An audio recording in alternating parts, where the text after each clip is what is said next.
Welcome to Cover Book Beat. I'm your host, Roger Nichols, and this is author interview number 866. Our guest today has tackled one of this country's most sensitive subjects, race in America. It is a subject that most people avoid, but not talking about it hasn't worked out well. So he has taken the initiative in publishing a thoughtful study about the situation. Dr. Anthony D'Agostino is a psychiatrist, meaning he's a full medical doctor with a specialty in psychiatry who has 50 years experience and has given the matter, obviously, a great deal of thought. In doing so, he's produced the most thoughtful examination of the subject I have ever seen. His book is titled Prejudice, Racism, and Tribalism, and subtitled A Primer or Primer for White People. In it, he thoroughly examines all three of the categories in the title and a great deal more. It is a dense volume in the very best possible sense, in that it's packed full of information and offers some unique insights. Very pleased to welcome Dr. Anthony D'Agostino. Hello, I'm happy to be here. Yeah, am I pronouncing your name correctly? Yeah, you're pretty good. D'Agostino is what my parents have always how Oh, they pronounced it, so it's pretty close. Yes. okay. D'Agostino. Thank you for that upgrade. I appreciate that. You know, I often open my interviews with the question, were you always going to be an author? Well, obviously you chose medicine, but was there a particular event or a series of events that led you to write Prejudice, Racism, and Tribalism? Well, yeah, well, who knows? But I thought that the election of Donald Trump in 2019 or 2016 was sort of my inspiration. I was just sort of fascinated by how all that came about. So I thought, gee, I think it's time to sort of sit down and review the subjects of, prejudice, racism, and tribalism, and to try to understand the whole situation, where we're going, and, at least add my 2 cents to the arguments. So, Appreciate that a great deal. Could you mind tilting just a little bit? We're not seeing your lower jaw at all, the other uh, direction. There you go. Thank you. okay, good. Your mouth was Okay. completely hidden, and I didn't want to frighten people about it. So, Yes, and on my computer's kind of cut off, so I can't see what you're seeing exactly. So, oh, okay. All right. yeah, Well, let's get. I noticed that in this book you capitalize the word white, just as a number of news outlets have gone to capitalizing the word black. I assume this is an equality thing on your part. I guess so. I sort of left that up to the editors, people who are editing, and that's how they did it. So I just, it's things change year to year. So I just sort of say, okay, I'll let you do it the way you think it should be done. There you go. I know that talking about race, just like talking about making changes to Social Security, is considered the third rail of American politics. In Right. fact, some people will say that you, as a white person in a favored class within the white power structure, have no business writing about race. Well, right, and I guess I'm sort of agreeing with them. What I did was I said this is for primer for white people. So Yeah. it's kind of like I'm a white person. I think I'll talk about it the way I feel like talking about it. I'll talk to you because I'm a white person, so I know more. I can't really speak for black people. I don't attempt to do that. I mean, I've had many black patients over the years, but we don't talk about this issue. Yeah. So as a consequence, maybe they're right. Mm. I don't argue with that. All right. Well, I find it frightening that you point out very early on in the book that North Dakota, Virginia, Texas, and other states are considering or now enacting laws forbidding discussions about race in schools. What happened to freedom of speech in this country? Well, schools have always been, to some extent, controlled in terms of what you can say and what you can do.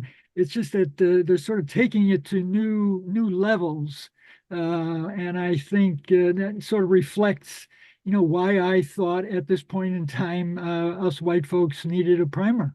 All right. And so it's because these things are happening, sort of suggests that people are getting nervous about these things, and I'm not sure why, but anyway, that's why I did it. Okay. Now, one of the things that's a real delight about this book and I'm a poli-sci grad, but that was 50 some years ago. And there's things I learned in here. One of the things that's fascinating is that you point out that Virginia in 1832, the House of Delegates Select Committee on Slavery recommended the gradual and compensated elimination of slavery, and it got voted down but this was in Virginia. This was And now Virginia.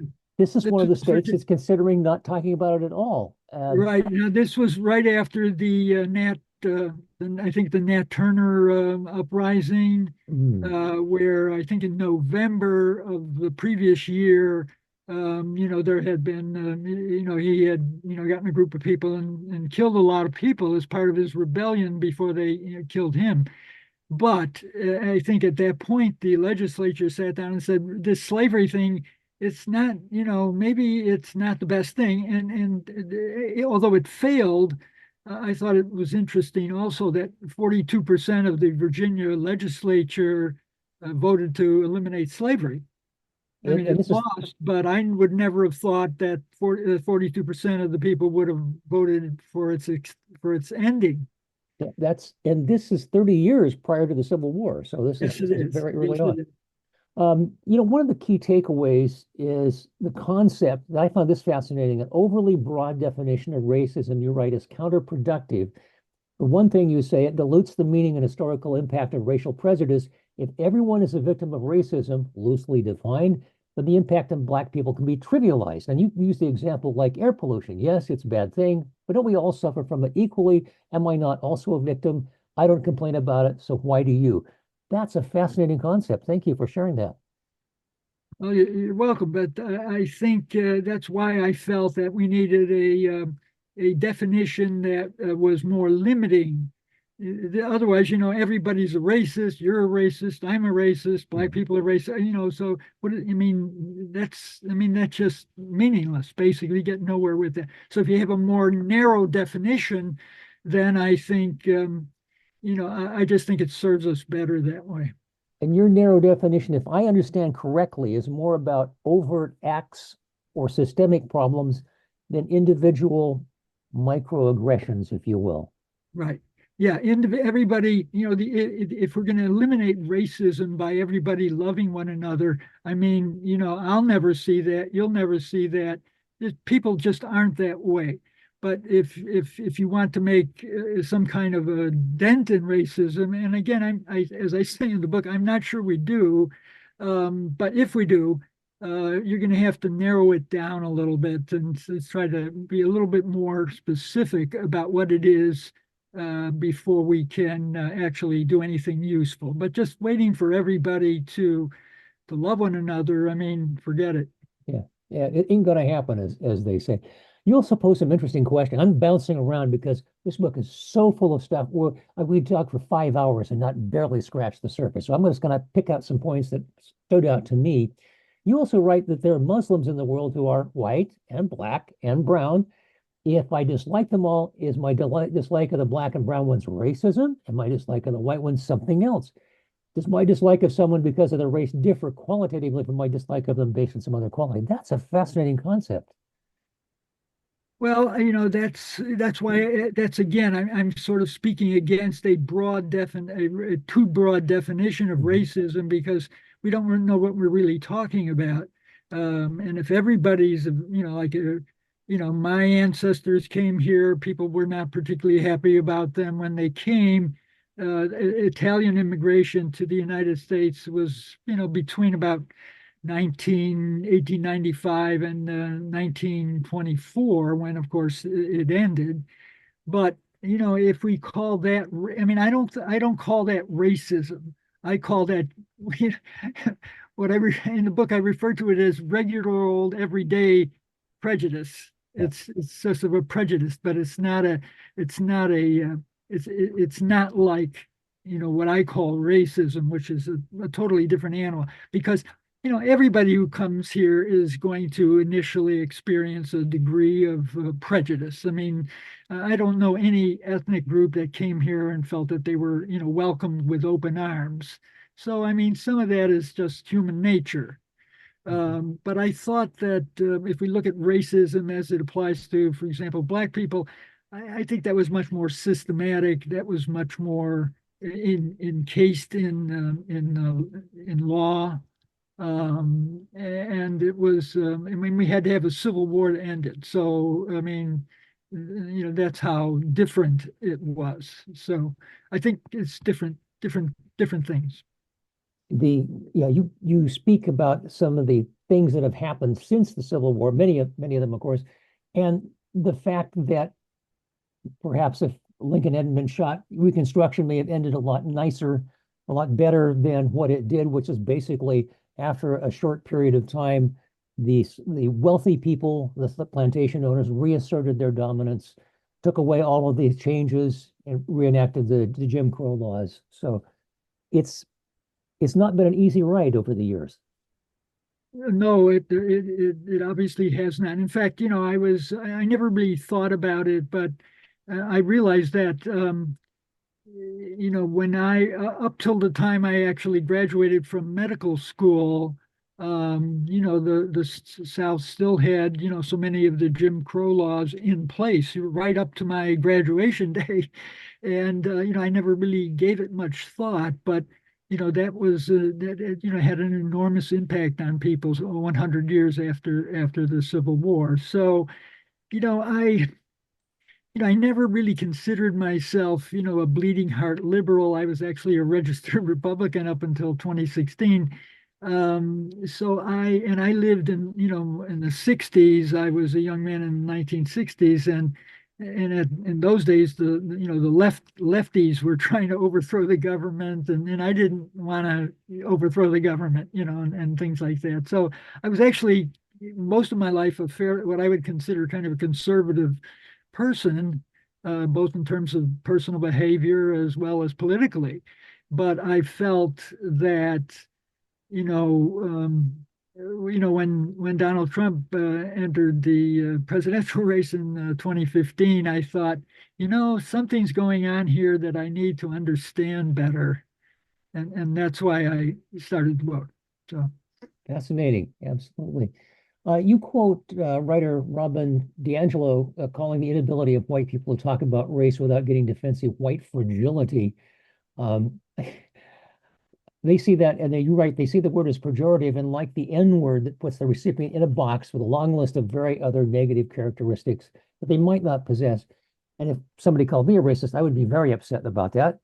But can we actually, if you label somebody with it, can you actually expect somebody to change?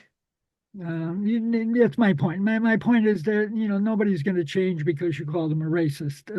In fact, the title of my book seems to have riled up a lot of people. So I get hate mail on my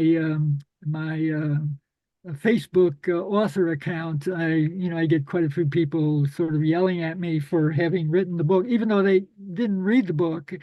And I also have done a podcast recently by the same name, and they don't listen to the podcast either, but they know what I'm saying, they know what I'm thinking, and they feel comfortable in, expressing their outrage, because I had the temerity to write a book with the word racism in it, and or write anything with that word, and it just seems to get people upset. So when I Roger DiAngelo was saying that whenever she would, give a seminar, she hires out, I guess, for companies who want to, improve their race relations in their employees. So they would hire her out, I guess, and she would find a lot of hostility in the groups. And I guess I'm finding the same thing because having written a book with just the title seems to have ticked people off greatly. But I think if they actually read the book, they'd probably be a little less hostile.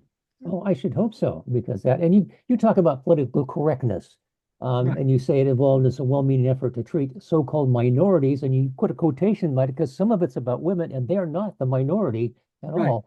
right, Um, and you write that they often seem to degenerate into many white saws, impolite and rather openly insulting attacks on white people, especially at universities, for simply being white. right, right. So I realize, that does occur, and I'm not, I speak out against that as well.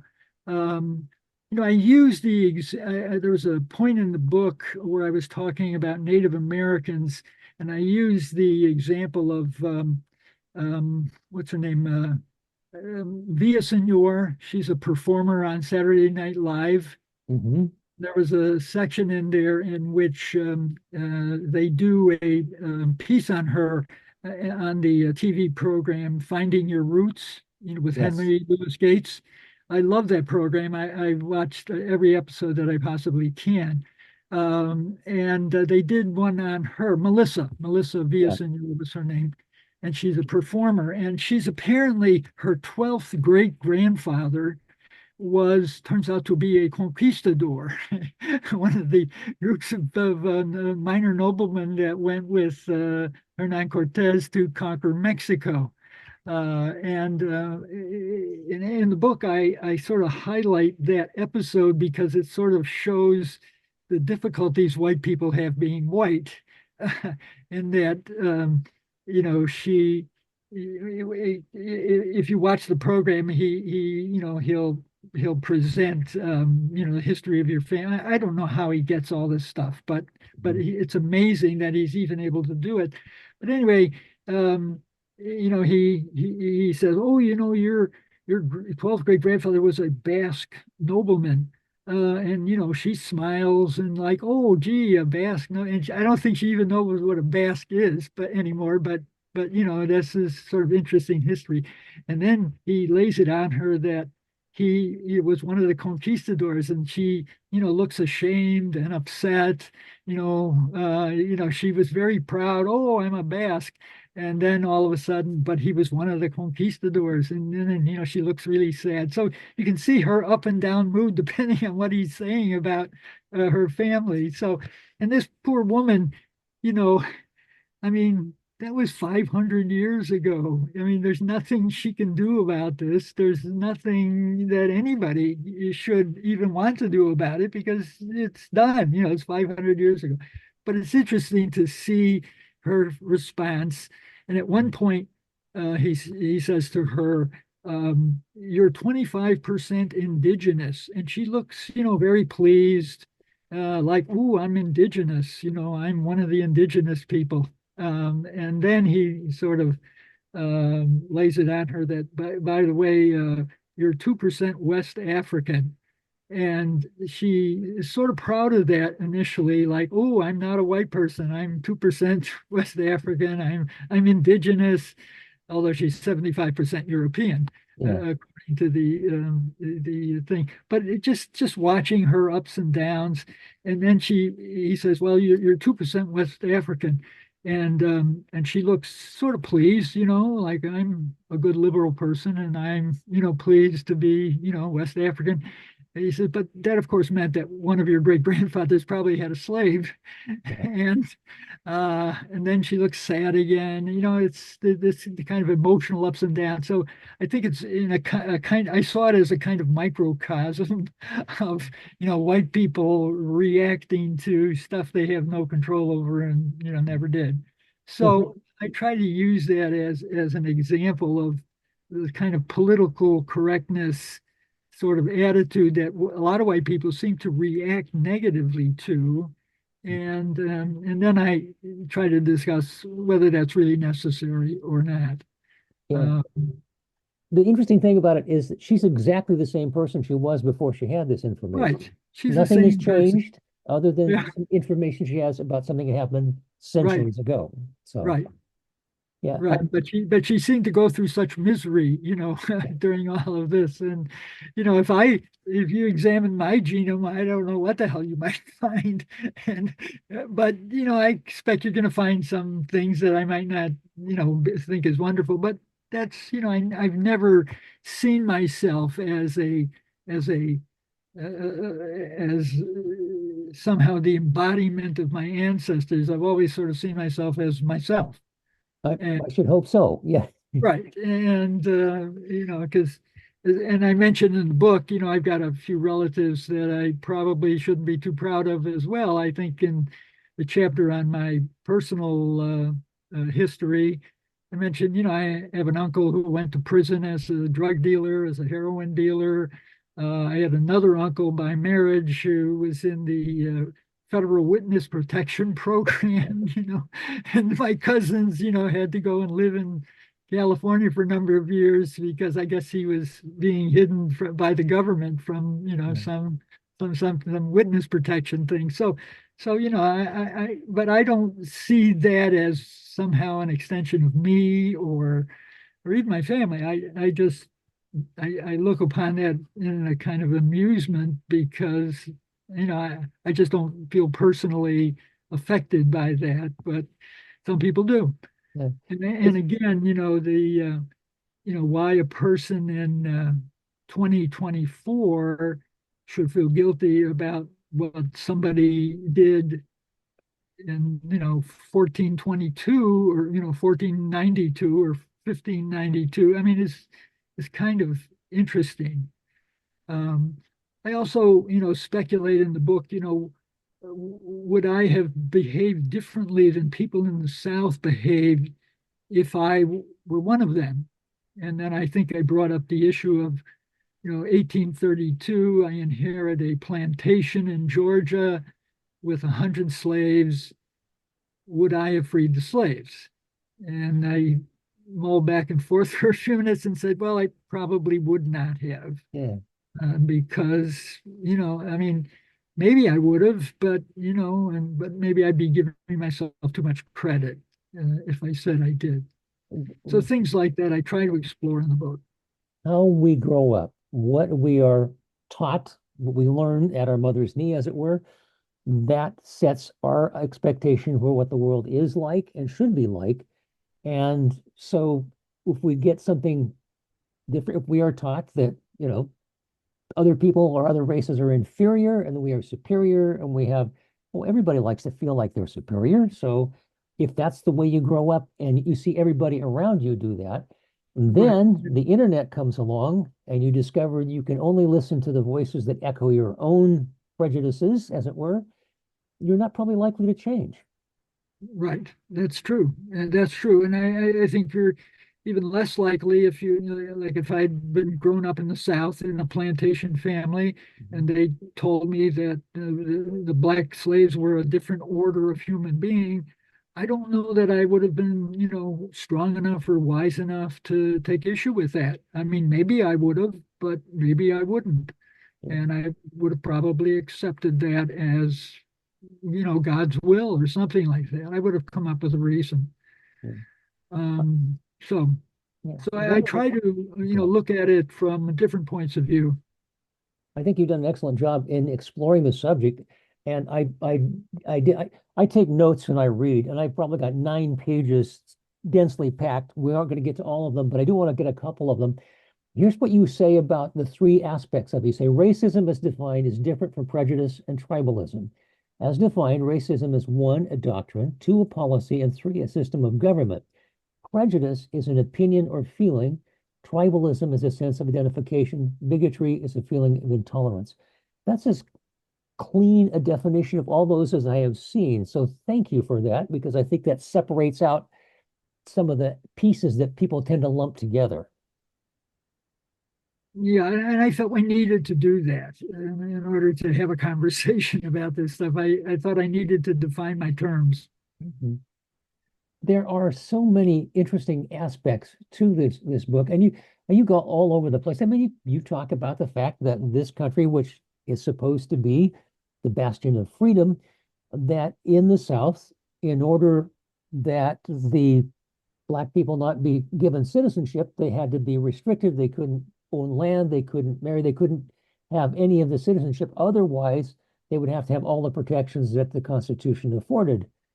And that the bizarre three-fifths of a human count was just because they figured that they needed that to get the population up to be competing against the much heavier populated North. Right. Fascinating stuff. And you also, we were talking about prejudices, and you write that most are so subtle that we don't see them as prejudice, but as givens, like the rising and setting of the sun. And you say, when growing up, I took for granted those in the world who spoke English were always better than those who didn't. And Right. that I ain't mean, true. I was born, just before America got into World War II, and I grew up during my early years of life were during World War II. So, we had, we had very different, and we had very strong ideas about what was going on around the world. And most of the people that were the good guys spoke English, except for the Russians, maybe.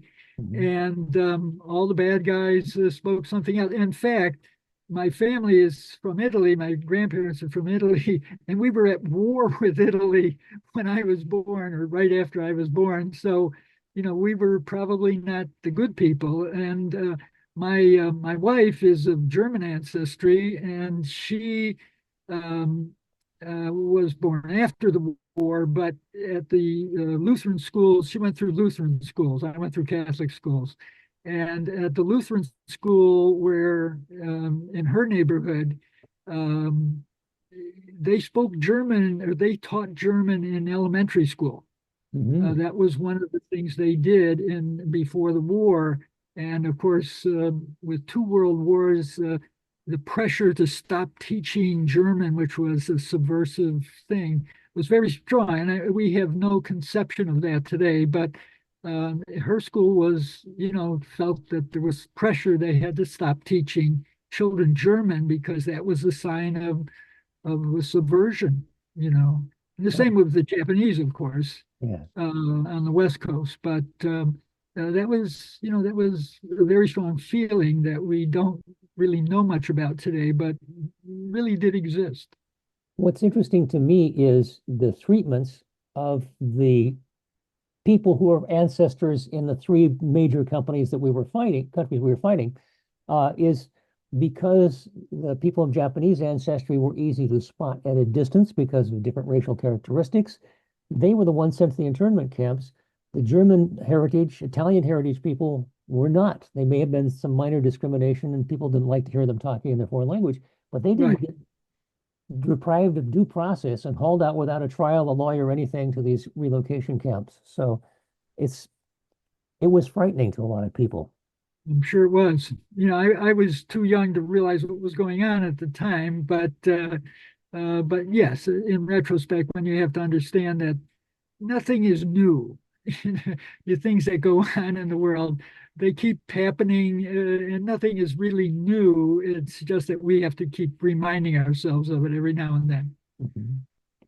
The well, you do a lot of great stuff in history, talking about how once the Solid South was a Democratic bastion, and then it flipped in more recent years as people changed, and we got a lot more polarized as a country. And you lay it, as I totally agree with you, right at the feet of social media, particularly the most egregious ones where there's no censorship. There you can hide behind a false identity, and you can only look at people that agree with you, which exacerbates all of these divisions when we should be coming together. Right. Right. So I don't think I offer any answers necessarily, but I just try to say, okay, let's step back and review what we've been through, or at least as I see what we've been through as a nation, and see if maybe there might be some other alternative. I think knowing things helps. I think ignoring things doesn't help. I get a little hate mail these days, on my author site, but I learned from the hate mail.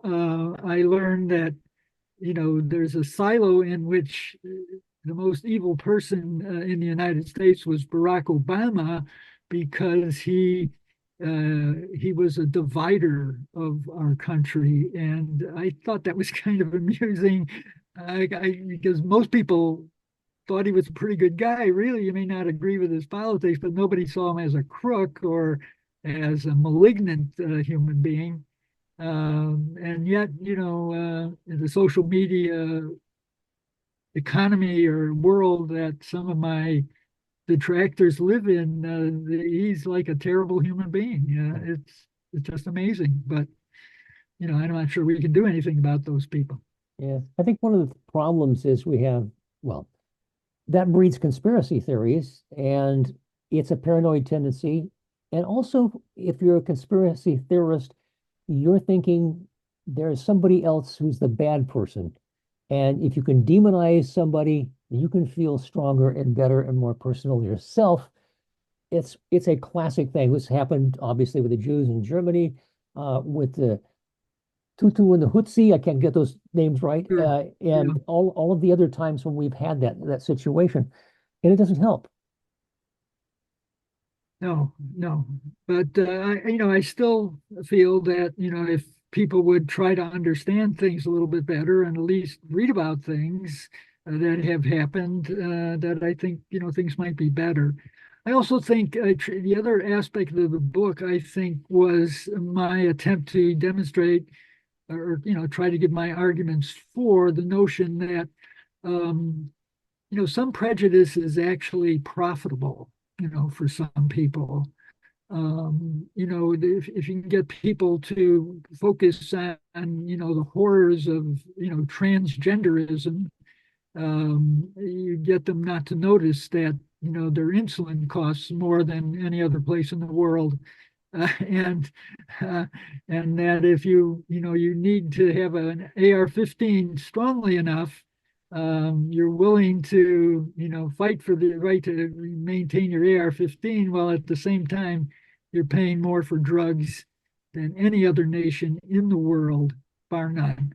In fact, there's a point in there where I say that if you have to take a really expensive drug, you might want to buy it in some other country because we Yeah. pay more for most drugs in this country than anybody else is. No one else is even close. And again, in order to maintain that degree of profitability, I think prejudice is helpful. Is Yeah. helpful. Well, and you also, if you could stir up false issues, then you allied over the fact that the wealthy are stacking the Congress because they control the money that lets them get elected, and they're voting themselves fewer and fewer taxes. You actually point out in the book that you paid more taxes in the last, what, 12 years or so than Donald Trump has paid I pay more taxes per month per than month. That's what it pay, was. pays in the last 12 years. That's So it. I pay that per month. Now, how does that happen? But even what's his name, Warren Buffett, has commented that he pays a much lower tax rate than his secretary, and he Yes. is raising that as an issue. He'll take it, but why is he paying a lower percentage of his income in taxes than his secretary? Mhm. So that's really a very good question. But you can see that to some extent, prejudice is profitable. It is profitable, and if you're a billionaire and you're paying really low taxes, you can invest some of that money in political power. Oh, absolutely. Yeah. And you also do an interesting comparison, I thought. You talk about the Confederacy as the lost cause, this kind of mythos built about our gallant gentlemen protecting our way of life against Northern aggression. Right. You point out, you said as soon as Donald Trump lost the 2020 election, suddenly we're inundated with the voter fraud narrative. You point out it's a modern iteration of the lost cause. I Right. had not made that connection before, but I think you're spot on with that. Right. I'd see it as kind of a modern iteration of the lost cause, and you know the lost cause is kind of a redefinition. It really began shortly after the end of the Civil War, in which people began reframing what the war was about. Gone with the Wind is a good example of kind of the lost cause ideology. I even threw in a few other examples, I think, in the book, but the idea that you The birth of a begin nation. Yes. Birth of a Nation, Birth of a Nation. Yeah, I thought the January 6th thing was kind of Birth of a Nation too. Yeah. It's kind of a redefinition of Birth of a Nation. You have to save the country from fate worse than death. So I just thought these issues were pretty interesting, and I felt the need to write them down. And I'm hoping that someone reads it. So Well, we're certainly here to help promote that fact. We also want to mention some of the other things. Your blog, where would they find that? My blog. Yes. Oh, I don't really have a blog per se. I do Oh, have oh, a Facebook author account. okay. So it's Anthony DiAgostino, author. I don't remember how you actually, but people seem to find it, Okay. and mostly with negative responses. But um, and I do have a website, Anthony D'Agostino, no apostrophe, Yes. AnthonyD'AgostinoMD.com, in which you can at least see some of the reviews and things of the book. Mhm. Um, And and there's a blog now. I have a blog mhm. of the same name as the book. Not a blog, sorry, Ah, podcast.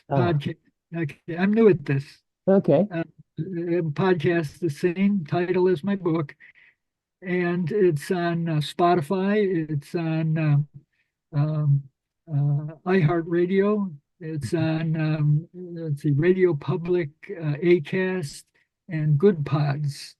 So if you don't like reading, there's always the podcast, All right. and it's with another one of my colleagues, Dr. Faderson, and we discuss some of the issues, but in a much more abbreviated manner than the Okay. book. The book is much more detailed.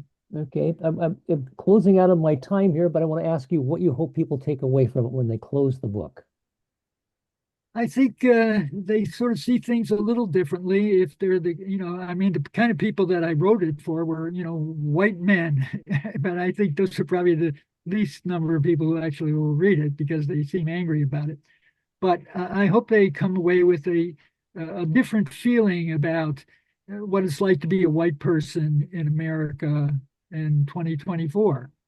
And maybe not feel so hostile or so angry about that prospect as they may have been before. All right. Our guest this morning has been Dr. Anthony D'Agostino. The book is Prejudice, Racism, and Tribalism, a primer for white people. Thank you so much for being with us today. Thanks for having me. Appreciate it.